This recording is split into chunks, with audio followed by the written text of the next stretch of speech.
പാദ്രീസ് യാത്രയുടെ ബീഹാർ യാത്രയിലേക്ക് ഏവർക്കും ഹൃദ്യമായ സ്വാഗതം. ബീഹാറിന്റെ ഔദ്യോഗികമായിട്ടുള്ള ഗേറ്റിന് മുമ്പിലാണ് ഞങ്ങൾ ഇപ്പോൾ ആയിരിക്കുന്നത്. ഇതൊരു മോൺമെന്റ് ആയിട്ട് നിലകൊള്ളുകയാണ്. പുരാതനമായ ഗംഗാ നദിയുടെ തീരത്തായിട്ടാണ് ഈ ഒരു ബീഹാർ ഗേറ്റ് നിലകൊള്ളുന്നത്.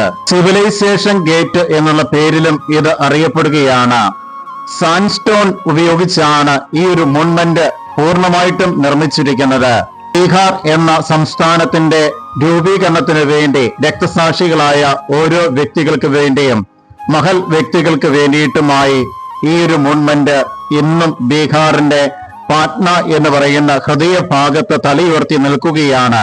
മഹൽ വ്യക്തികളോടുള്ള ആദരവിന്റെ സൂചകമാണ് മനോഹരമായ ഒരു ആംബിയൻസിൽ ചുറ്റുപാടും നല്ല രീതിയിലുള്ള ചെടികളൊക്കെ വച്ചു പിടിപ്പിച്ചുകൊണ്ട് നല്ല ഒരു ഗാർഡനോടുകൂടി ഈ ഒരു മോൺമെന്റ് ഗംഗയുടെ തീരത്ത് തലയുയർത്തി നിൽക്കുന്നത്.